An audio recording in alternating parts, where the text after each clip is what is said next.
ગણયિત્વા ન તદીયસદ્ગુણં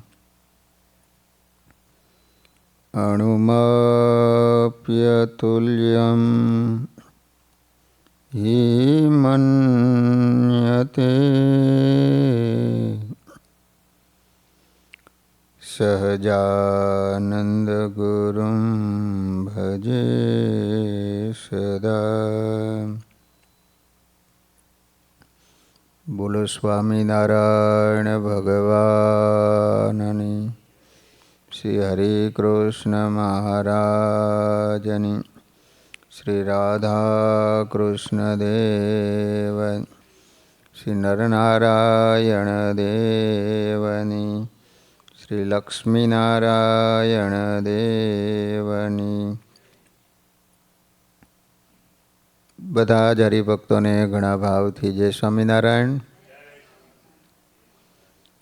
વાલા ભક્તજનો, નીલકંઠ મહાપ્રભુ લોજની વાવે આવીને બિરાજમાન થયા છે. સુખાનંદ સ્વામી આવ્યા છે. વર્ણિરાજને વાત કરી કે અમારો અહીંયા રામાનંદ સ્વામીનો આશ્રમ છે, 50 સંતો રહીએ છીએ. સૌથી મોટા મુક્તાનંદ સ્વામી છે. આપ ત્યાં પધારો, બધાને દર્શન આપો. વર્ણિરાજ કહે છે કે અમે ગામમાં જતા નથી. આ વાત સાંભળીને સુખાનંદ સ્વામી પાણીની માણ લઈને ગામમાં ગયા. એ માણ ભંડારમાં મૂકી ધર્મશાળામાં ઓરડીમાં મુક્તાનંદ સ્વામી સૂતા હતા ને ત્યાં ગયા. ત્યાં જઈને વાત કરી કે વાવને કિનારે એક બ્રહ્મચારી બેઠા છે, એને બહુ તપ કરેલું હોવાથી નાળિયું દેખાય છે. મુખ ઉપર તેજ બહુ ઝળકી રહ્યું છે. જો આપની આજ્ઞા હોય ને તો એમને આગ્રહ કરીને અહીં તેડી લાવું. મુક્તાનંદ સ્વામી કહે બહુ સારું, એવા હોય તો જરૂર અહીં તેડી લાવો. અને અહીં ન આવે ને તો આપણે એમના દર્શન કરવા ત્યાં જઈશું. કેમ કે એવા તપસ્વીના આપણે દર્શન કરવા જોઈએ એમ કહીને સુખાનંદ સ્વામીને ખાસ તેડવા સારું મોકલ્યા. પ્રથમવાર મોટા સંતની આજ્ઞા ન હતી એટલે બહુ આગ્રહ કર્યો નહોતો, પરંતુ હવે તો આશ્રમમાં લઈ જ જવાશે એવી દ્રઢતા સાથે સુખાનંદ સ્વામી ફરી વાવને કિનારે આવ્યા. વર્ણિરાજને કહ્યું કે બ્રહ્મચારીજી,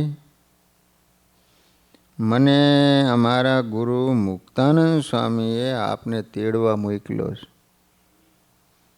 જાજી વાત શું કહું, સ્વામી પોતે અહીં આપના દર્શન કરવા આવત, પરંતુ એમને પગે વાળો ફૂટ્યો છે. પગે વાળો નીકળતો, ખબર? ચાલી ન શકાય, બહુ દુખે. એની પીડાએ કરીને તાવ આવી ગયો, બહુ પીડા થાય. તેથી તેઓ અહીં આવ્યા નથી, માટે આપ દયા કરીને ત્યાં પધારો. આ વાત સાંભળીને ભગવાન પ્રસન્ન થયા. સંતોનો પરસ્પરનો સ્નેહ શ્રી હરિને ગમી ગયો. ભગવાને વિચાર કર્યો કે મુક્તાનંદ સ્વામી એમના ગુરુભાઈ થાય છે, છતાંય સ્વામીના વખાણ કરે છે. એની હાજરીમાં તો વખાણ કરે, પરંતુ ગેરહાજરીમાં વખાણ કરે એટલે સમજી જવું જોઈએ કે બધાય પરસ્પર હળીમળીને રહેતા હશે, એકબીજાનો મહિમા હશે, એકબીજા પ્રત્યે ઈર્ષા નહીં હોય. સુખાનંદ સ્વામીની સમહિમ વાણીમાં વિવેક હતો, નમ્રતા હતી, સાધુતાની મહેક હતી. નીલકંઠજીને આ સાધુ ગમી ગયા, પરંતુ ફરી પરીક્ષા લેવા માટે કહ્યું, સાધુરામ, અમે વસ્તીમાં કદી જતા નથી. આ સાંભળે સુખાનંદ સ્વામી નિરાશ થઈ ગયા. પછી ફરી કહ્યું, યોગીરાજ, આપ અલૌકિક વિભૂતિ છો. આપના દર્શન દેવોને પણ દુર્લભ છે. આપના દર્શનથી અમારા આશ્રમના સાધુઓની સાધનાની સમાપ્તિ થશે. જો તમે ત્યાં નહીં આવો ને તો મુક્તાનંદ સ્વામી બીમાર છે, છતાં પણ આપના દર્શન કરવા માટે અહીં આવશે. શ્રી હરિએ એમના ખપની પુનઃ કસોટી કરી. સુખાનંદ સ્વામી એમાં 100% પાસ થયા. ત્યારે વર્ણિરાજે કહ્યું, સુખાનંદજીને કહ્યું આમ, મુક્ત મુનિનું લીધું જ્યાં નામ. મારા સમી ગયા સહુ ઘાટ, આવું દર્શન કરવા માટ.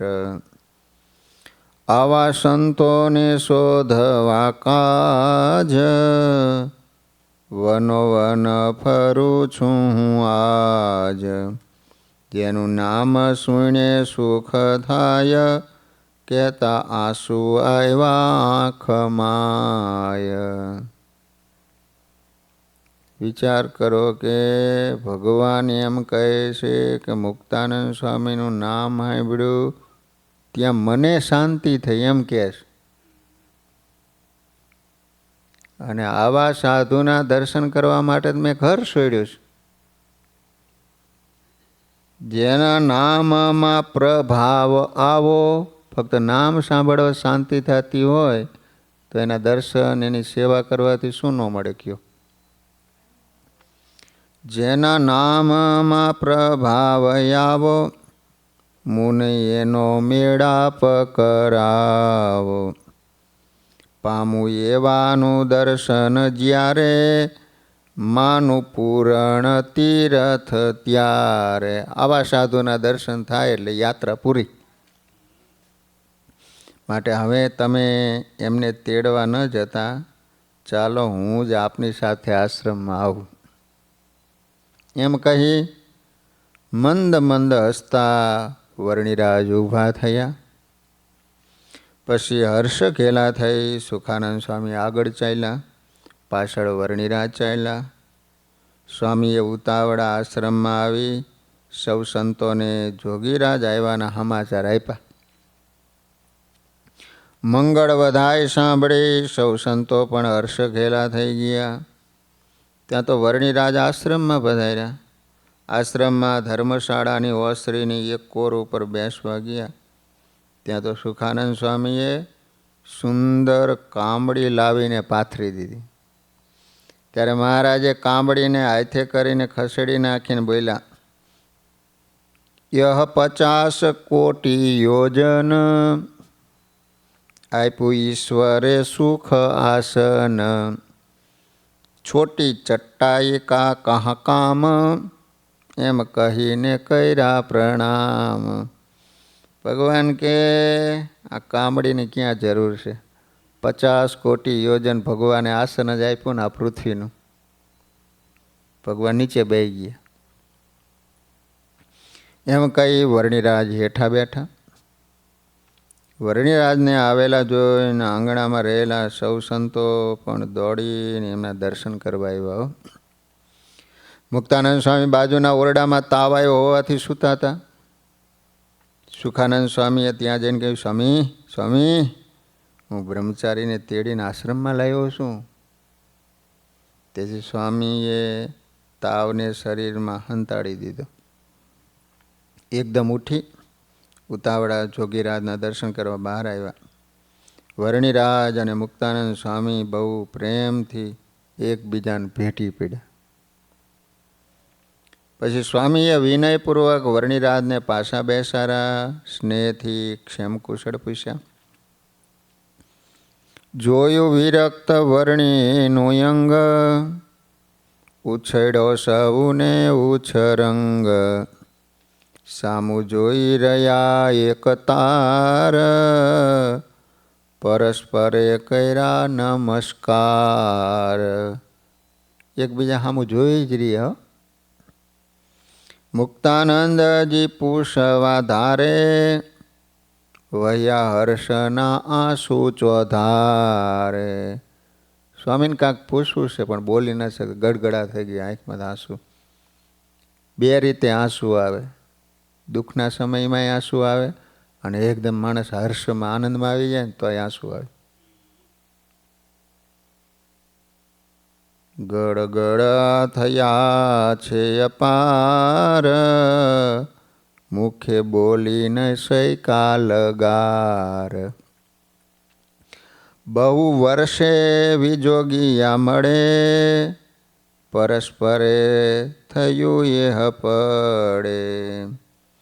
કોઈ ખાસ મિત્રો ભાઈબંધ હોય નાનપણના અને વર્ષોથી છૂટા પડી ગયા હોય અને વર્ષો પછી ભેગા થાય, એવી રીતે જાણે વર્ષોના જૂના જોગી હોય અને ભેગા થયા હોય ને એવું થયું. કોણ કરી શકે વર્ણન, કર્યા સૌના આકર્ષણ મન. પરસ્પર એકબીજાના દર્શન થતાં પૂર્વની પ્રીતિ પ્રગટ થઈ. મુમુક્ષુ આત્માઓ વર્ષોથી જેના મિલનની ઝંખના સેવતા હતા ને, એ પુરુષોત્તમ નારાયણનો આજ મેળાપ થયો. સૌના અંતરમાં અંદરથી પ્રેમનો સાગર પ્રગટ્યો. કોઈ મુખે બોલી શકતા નથી પણ એકબીજાના હૈયા અંતરના ભાવો સમજી શકતા હતા. વર્ણિરાજે મુક્તાનંદ સ્વામીમાં સાધુતા સાથે વિદ્વત્તાના દર્શન કર્યા. સ્વામી વિદ્વાન હતા, ભણેલા. થોડી વાર બાદ હાથ જોડીને કહ્યું કે હે સ્વામી, આપની આજ્ઞા હોય ને તો હું પ્રશ્ન પૂછું. આપ સાધુતા સંપન્ન અને વિદ્વાન સંત છો, માટે આપ મને જીવનું સ્વરૂપ સમજાવો, માયાનું સ્વરૂપ સમજાવો, ઈશ્વરનું સ્વરૂપ કહો, બ્રહ્મ અને પરબ્રહ્મનું સ્વરૂપ કહો. અર્થાત જીવ, ઈશ્વર, માયા, બ્રહ્મ અને પરબ્રહ્મ એમના લક્ષણ પૃથક પૃથકપણે વ્યવસ્થિત રીતે કહો. ભગવાને વિચાર કર્યો કે સાધુતા તો છે પણ આ સંતોનું જ્ઞાન કેવું છે એ તો ચકાસવા દો. ત્યારે મુક્તાનંદ સ્વામીએ વિનય સહિત હાથ જોડીને કહ્યું, યોગીરાજ, યથાર્થ ઉત્તર તો અમારા ગુરુ શ્રી રામાનંદ સ્વામી જાણે છે, પરંતુ એમની કૃપાથી મારા જાણવામાં જે આવ્યું છે એ પ્રમાણે હું ઉત્તર કરીશ. આ સ્વામીની નમ્રતા છે, નકર આપણા જેવા દોઢડાયા હોય તો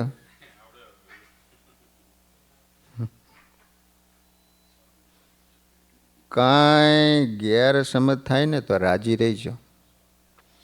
ત્યારે મહારાજ કે તમને જેવા આવડે ને એવા ઉત્તર કહો.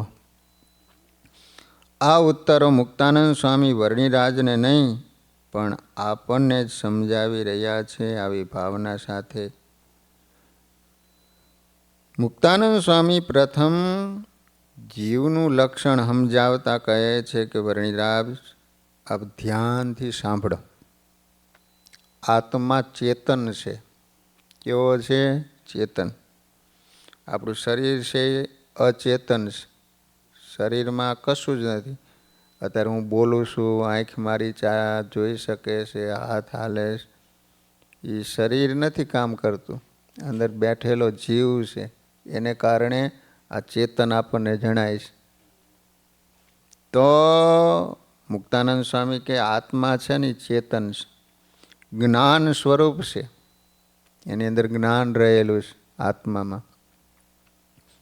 વાલા ભક્તજનો, વિશેષ કહીએ ને તો જળ અને ચિદ આ બે તત્વો છે.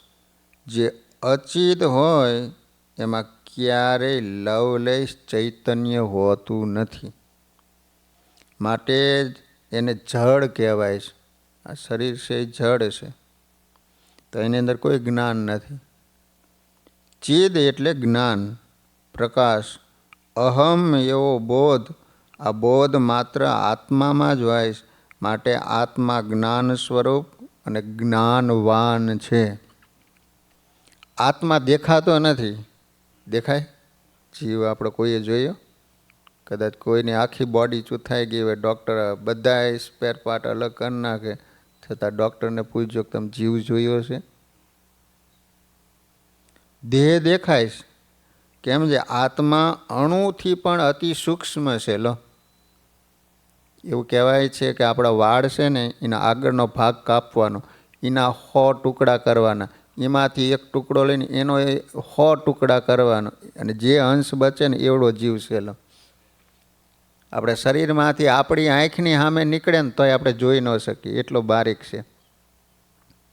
અગર કોઈ માણા મરવા સૂતો હોય, આપણે બધા બેઠા જ હોય ને, એ જીવ નીકળતો જ હોય, આપણી આંખની સામે જ જાય, છતાં આપણે જોઈ શકીએ. એટલો બધો સૂક્ષ્મ છે કે આપણી આંખ પણ એને જોઈ ન શકે.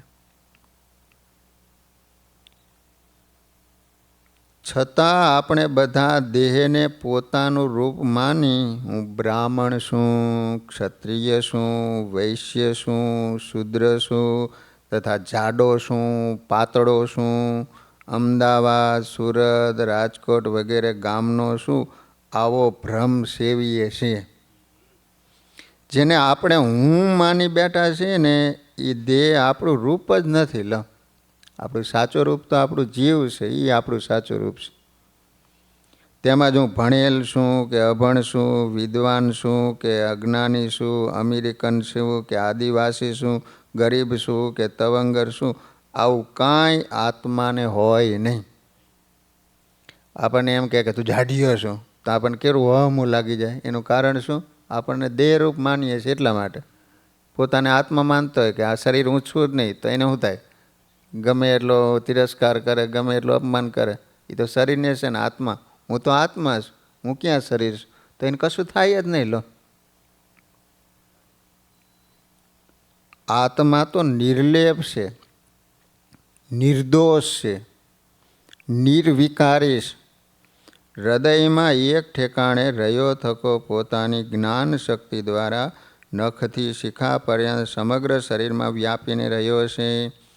વિશેષ હૃદયમાં જીવ રહ્યો છે, પણ પોતાની શક્તિએ કરીને નખથી શિખા પર્યંત આખા શરીરમાં વ્યાપીને રહ્યો છે. લો, કેટલો હાવ બારીક હોવા છતાં એનામાં તાકાત કેટલી કહેવાય. એ જ જીવ છે, હાથીના શરીરમાં આવે તો કેટલી તાકાત. જીવ તો એ સરખા જ છે બધા, નાના મોટા જીવ ન હોય, પણ સામે જેવું શરીર મળે ને એવી તાકાત થઈ. લો,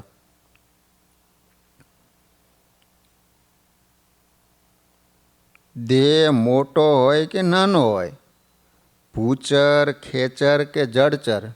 ભૂચર એટલે ભૂ ઉપર ચાલે, જમીન ઉપર ચાલે, એને ભૂચર કહેવાય. ખેચર એટલે આકાશમાં ઉડે, એને ખેચર કહેવાય. પંખી હે ને, એ ખેચર ગણે. પછી જળચર, પાણીમાં રહેતા હોય ને જળચર કહેવાય. મોટામાં મોટા હાથીનો હોય કે કીડીનો હોય, જેવડો દેહ હોય એ પ્રમાણે એમાં રહેલો જીવાત્મા જ્ઞાન શક્તિએ કરીને શરીરમાં વ્યાપે છે. આત્મા સૂક્ષ્મ હોવા છતાં પરમાત્મા એને જ્ઞાન શક્તિએ કરીને સર્વત્ર વ્યાપવાની ગજબની સુવિધા આપે છે. બોલો, એકવાર માનકુવામાં શ્રીજી મહારાજે સંતોને આત્માનું સ્વરૂપ સમજાવતા કહ્યું કે જીવ સૂક્ષ્મ થકી પણ સૂક્ષ્મ છે અને મોટા થકી પણ મોટો છે. તે 50 કોટી યોજન પૃથ્વી છે, તેથી 10 ગણું અધિક ને 10 ગણું સૂક્ષ્મ જળ છે. તે થકી 10 ગણું અધિક અને 10 ગણું સૂક્ષ્મ તેજ છે. તે થકી 10 ગણો અધિક 10 ગણો સૂક્ષ્મ વાયુ છે. એવી રીતે પ્રકૃતિ પુરુષ પર્યંત સર્વે છે, અને પ્રકૃતિ થકી અધિક સૂક્ષ્મ અને અધિક મોટો જીવાત્મા છે. જેમ ઝીણા કાપડની પાઘડી હોય, પાઘડી માથે બાંધવાની પાઘડી આવે ને, પહેલાં ડોલિયા પહેરતા, તો પાઘડી હોય તે ખૂબ લાંબી અને પહોળી હોય. ખબર હે? એ કેટલી બધી લાંબો એનો કપડાનો ઓલો હોય. પણ જ્યારે એને માથા ઉપર બાંધવામાં આવે ને, ત્યારે સંકોચાઈને નાની થતી જતી દેખાય, અને ખોલે ને તો ઘણી લાંબી પહોળી હોય છે. એમ જીવાત્મા અણુ જેવો સૂક્ષ્મ હોવા છતાં પોતાના ધર્મભૂત જ્ઞાને કરીને બહુ જ મોટો છે. અક્ષર બ્રહ્મનું સાધર્મ પામી શકે એટલી સુવિધાવાળો છે. હા, એને જ્ઞાન શક્તિથી વ્યાપવા માટે કંઈક આધાર જોઈ. જેવો આધાર હોય એ પ્રમાણે વ્યાપી શકે. દેહનો આધાર મળે તો એમાં વ્યાપી આત્મા દેહરૂપ થઈ જાય. એ જ રીતે પુરુષોત્તમ નારાયણની ઉપાસના કરે, એમનું ધ્યાન ભજન અને મનન કર્યા કરે તો આત્મા પુરુષોત્તમના સ્વરૂપમાં તદાકાર થઈ જાય. ટૂંકમાં આત્મા જેની ઉપાસના કરે એવો ઉપાસનાના બળે બની જાય. આત્માના મૂળ સ્વરૂપમાં કોઈ વિકાર નથી, પરંતુ એનું ધર્મભૂત જ્ઞાન વિકારી હોવાથી તે સંકોચ વિકાસ અવસ્થાને પામે. માયા વિકારી છે અને પરમાત્મા સંપૂર્ણ નિર્વિકારી છે. માટે માયા અને પરમાત્મા એ બંનેથી આત્મા અલગ છે. આત્યંતિક પ્રલય હતો ત્યારે પરમાત્મા જેવા હતા એવા અને એવા સૃષ્ટિના સંચાલન સમયે પણ રહે છે. અને પ્રલય થાય ને ત્યારે પણ જેવા હતા એવા ને એવા જ રહે છે. પરમાત્મામાં કોઈ ફેરફાર થતો નથી. એમને કોઈ પ્રકારનું અજ્ઞાન લાગુ પડતું નથી. પ્રભુને ક્યારેય કોઈ પ્રકારની વિસ્મૃતિ થતી નથી. પરમાત્મા વિભુ છે, કહેતા વ્યાપક છે, બધે વ્યાપીને રહેલા છે.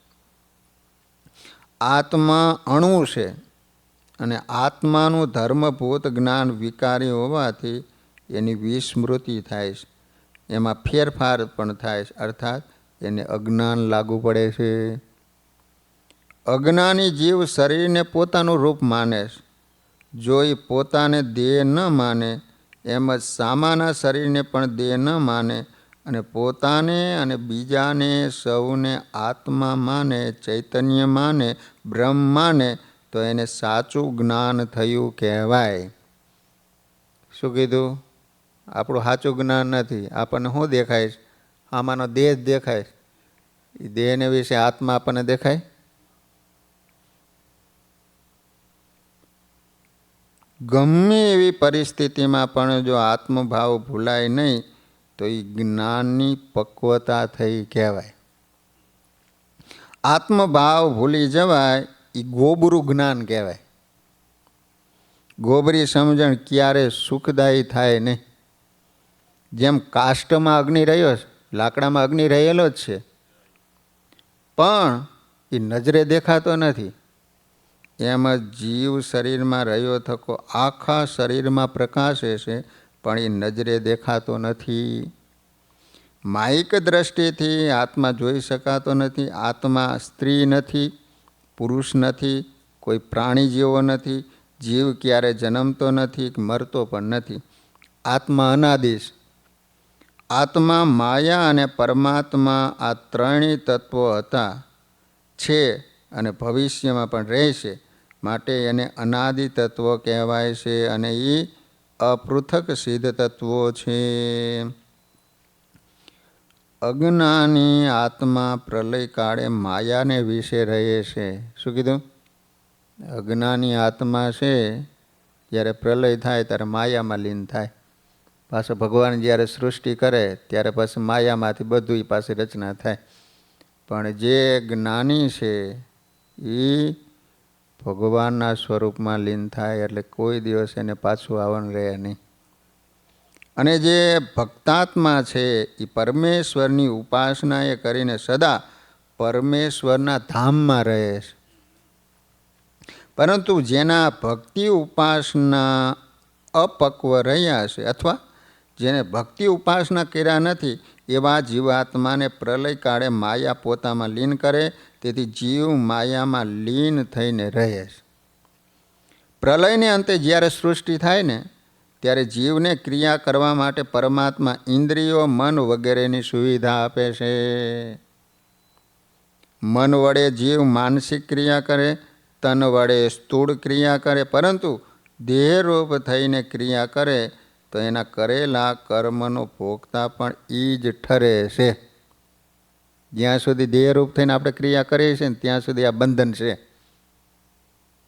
પણ દેહથી અલગ હું આત્મા છું એવો ભાવ રાખીને જો ક્રિયા કરવામાં આવે, અર્થાત કર્તાપણાની અને ભોગતાપણાની માન્યતા સાથે કરેલા કર્મ એને વળગે છે. હું કરું છું આવી જ્યાં સુધી ભાવના છે ત્યાં સુધી કર્મ તમને નડે, એ બંધનરૂપ થાય.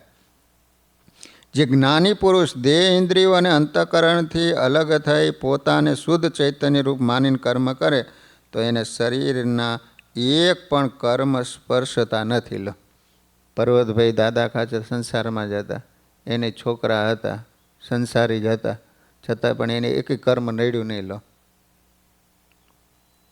તેમજ માયાના 3 ગુણો વિક્ષેપ કરી શકતા નથી. તે નિર્લેપ રહી શકે, દેહ અભિમાનીને જ કર્મો વળગે છે. આ વાતને સમજાવતા શ્રી હરિ સારંગપુરના 14મા વચનામૃતમાં કહે છે કે સ્થૂળ દેહને વિશે જેવી દ્રઢ પોતાપણાની માન્યતા છે એવી જો સૂક્ષ્મ દેહને વિશે માન્યતા હોય તો જેવું સ્થૂળ દેહમાં કર્મ લાગે છે તેવું સૂક્ષ્મ દેહમાં પણ લાગે. હા, જો જે રીતે કોઈ માણસ વ્યભિચાર કરે ને જેવું પાપ લાગે ને એવું મનની અંદર સંકલ્પ કરો છો ને, ભલે કોઈ તમે ટચ કોઈને નથી કર્યો પણ મનની અંદર સંકલ્પ કર્યો ને તો એટલું જ પાપ લાગે છે, એમ કે મહારાજ. જો સાંભળો તમે, જેવું સ્થૂળ દેહમાં કર્મ લાગે છે તેવું સૂક્ષ્મ દેહમાં પણ લાગે છે. આપણે આ સ્થૂળ દેહ, આ દેહથી તમે જે ક્રિયા કરો ને જેવું પાપ લાગે ને એવું સંકલ્પ કરો એનું પણ એવું જ પાપ લાગે છે. અને જે સૂક્ષ્મ દેહના કર્મને અલ્પ કયા છે એ તો જીવને હિંમત દેવા સારું. કે તો માણસ હરી જાય, ઓહો આટલું બધું એમ, આખા દિવસમાં કેટલા એવા સંકલ્પ થતા હોય, કયો હાલો. અને જેને સ્થૂળ દેહને વિશે તથા સૂક્ષ્મ દેહને વિશે અભિમાન નથી તેને તો સ્થૂળ દેહનું કર્મ પણ લાગતું નથી અને સૂક્ષ્મ દેહનું પણ લાગતું નથી. કેમ છે? એ તો કેવળ આત્મસત્તા રૂપે વર્તે છે. માટે એવા જે આત્મજ્ઞાની હોય તેને તો સ્થૂળ દેહ સંબંધી તથા સૂક્ષ્મ દેહ સંબંધી કોઈ કર્મ લાગે નહીં. અને એ આ દેહ કરીને અશુભ કર્મને તો કરે જ નહીં. પાછો એ પાછી મન ફાવે એમ ન કરતો હોય. શું કીધું મહારાજ? જે આત્મા રૂપે વર્તતો હોય ને એ તો દેહ કરીને અશુભ કર્મને તો કરે જ નહીં એમ. અને પ્રારબ્ધ અનુસારે જે સુખ દુઃખ આવે એને તો ભોગવે અને ભોગવતો થકો એમ માને હું એનો ભોગતા જ નથી, હું તો આત્મા છું. અને જે અભિમાની દેહ અભિમાની હોય એને તો સ્થૂળ દેહ અથવા સૂક્ષ્મ દેહ સંબંધી સર્વ કર્મ લાગે છે. અને એ કર્મ પ્રમાણે સુખ દુઃખને પણ ભોગવે છે. કેમ છે? જે અજ્ઞાની છે તે જે વિષયને ભોગવે એ ભોગવતો થકો પોતાને દેહરૂપે માનીને એમ માને છે જે હું એ વિષયનો ભોગતા છું. જે કરતા અને ભોગતા રહે તે ભવસાગરમાં ભટકતો રહે છે. અને જે અકર્તા અને અભોગતા રહીને કરતાપણું અને ભોગતાપણું ભગવાનને સમર્પણ કરે એ ભગવાનના ધામને પામે છે. મુક્તાનંદ સ્વામી કે વર્ણિરાજ જીવ અછેદ્ય છે, જીવને છેદી જ ન શકાય. આ શરીરને છેદી શકાય, તલવાર મારો કપાઈ જાય ને છેદ થઈ જાય. અભેદ્ય છે, નિરંશ છે, એ વાયુએ કરીને હુકાઈ જાય એવો નથી, અગ્નિએ કરીને બળી જાય કે જળમાં સડી જાય એવો નથી. અગ્નિમાં શરીર હળગી જાય પણ જીવ ન હળગે, પછી હળે નહીં. આ શરીર છે એ પડ્યું ગંધાઈ જાય તમે રાખો તો, પણ જીવ, આ શરીર જીવનું ક્ષેત્ર છે અને પોતે ક્ષેત્રજ્ઞ છે. ક્ષેત્ર એટલે ખેતર અને ક્ષેત્રજ્ઞ એટલે ખેતરને જાણનારો ખેડૂત. એમ ભગવાન કે આ શરીર છે ને એ ક્ષેત્ર છે અને ક્ષેત્રજ્ઞ એટલે શરીરને જાણનારો આત્મા. એમ શ્રુતિઓમાં કહ્યું છે જીવ ચૈતન્ય રૂપ છે અને પોતાના શરીરમાં હૃદયને વિશે રહ્યો થકો નખથી શિખા પર્યંત સર્વત્ર વ્યાપીને રહે. જેમ વાયુ દેખાતો નથી. વાયુ કોઈ જોયો? કેવો કાળો હોય, પીળો હોય, લાલ હોય, કેવો હોય? દેખાતો નથી, છતાં ઝાડને હલાવે. ઝાડ હલતું હોય એટલે ખબર પડે કે વાયુ વાય છે. તેને દેખીને લોકો કહે કે અહીં વાયુ વાય છે.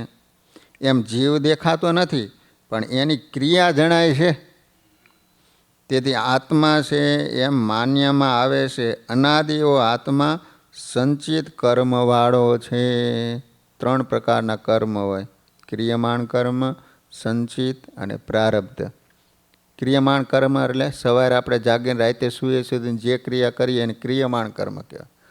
પછી એમાં અમુક કર્મ હોય એ તરત ફળ મળે ને અમુક કર્મ હોય ને એ સંચિત એટલે એનો જથ્થો ભેગો થાય કોઠારમાં.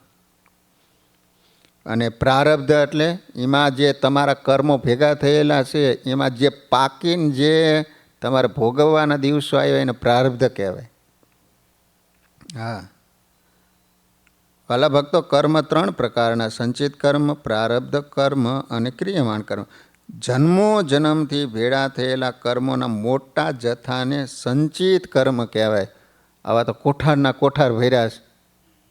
કારણ કે જન્મો જન્મમાં જે કર્મ કર્યા છે એ બધા ભેગા થયેલા છે. આ જથ્થામાંથી કર્મનો થોડો ભાગ લઈને ભગવાન શરીર આપે છે. એમાંથીને જ આપણું શરીર થયું છે. અને જે કર્મને ઉપયોગમાં લઈને શરીર આપ્યું એને પ્રારબ્ધ કર્મ કહેવાય. અને આપણે નિત્ય સારી મોડી ક્રિયા કરીએ એને ક્રિયમાણ કર્મ કહેવાય. જીવ જ્યારે ભગવાનને શરણે જાય, ભગત થાય, ત્યારે ભગવાન એના સંચિત કર્મોને નષ્ટ કરી દે છે. પ્રારબ્ધ કર્મ જીવને ભોગવવા પડે. કેમ છે? પ્રારબ્ધ કર્મ નષ્ટ થાય તો દેહ પડી જાય. આપણો દેહ છે પ્રારબ્ધને કારણે જ બંધાયેલો છે. એ પ્રારબ્ધ પૂરું થઈ જાય તરત સરસ પડી જ જાય. એટલે ભગવાન સંચિત કર્મો છે એનો નાશ કરી નાખે. જ્યારે તમે ભગવાનના શરણે થાવ, વર્તમાન ધરાવી, ગળામાં કંઠી પહેરાવે એટલે તમારા સંચિત કર્મો બળી જાય. જીવ અનાદિનો સંચિત કર્મથી યુક્ત છે. તેથી એનું જ્ઞાન વિકારને પામે, અર્થાત ફેરફાર થાય છે. તેથી જીવના જ્ઞાનને પરિણામી કહ્યું છે. જીવને અલ્પજ્ઞ અને પ્રભુને સર્વજ્ઞ કહેવાય છે. ભગવાનનું જ્ઞાન સર્વજ્ઞ છે, આપણું અલ્પ, થોડું ઘણું જાણીએ. આત્મા સદૈવ પરતંત્ર છે, જ્યારે પરમાત્મા સદૈવ સ્વતંત્ર છે. જીવ ધારે કે મારે આવું શરીર ધારણ કરવું, એમ ન બને. એ ભગવાનના હાથમાં. તમે જેવા કર્મ કર્યા હોય એને અનુસાર જ તમારું શરીર બંધાય. અને કોને ત્યાં જન્મ આપો એ પૂર્વના જે કર્મો છે એને આધારે તમને જન્મ મળે. નકર તો બધાને રાજાને ત્યાં જન્મ ધારણ કરવો હોય, કોઈ ગરીબને ત્યાં જન્મ ધારણ કરે? બધા શ્રીમંત શેઠિયાને ત્યાં જન્મ ધારણ કરવો હોય, પણ એમ ન મળે. આપણા પૂર્વ જેવા કર્મો હોય ને એને અનુસાર જ અત્યારે આપણને અહીંયા જન્મ ધારણ મળે.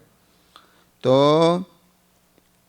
પરમાત્મા સદૈવ સ્વતંત્ર છે, સમર્થ છે. પાછા આવો આત્મા જો પરમાત્માની ભક્તિ ઉપાસના કરે તો એ જન્મ, મરણ અને લખ 84ના ચક્રમાંથી મુક્ત થઈ અને ભગવાનને પામે છે. તેમ છતાં આત્મા ક્યારેય પરમાત્મા થઈ શકતો નથી.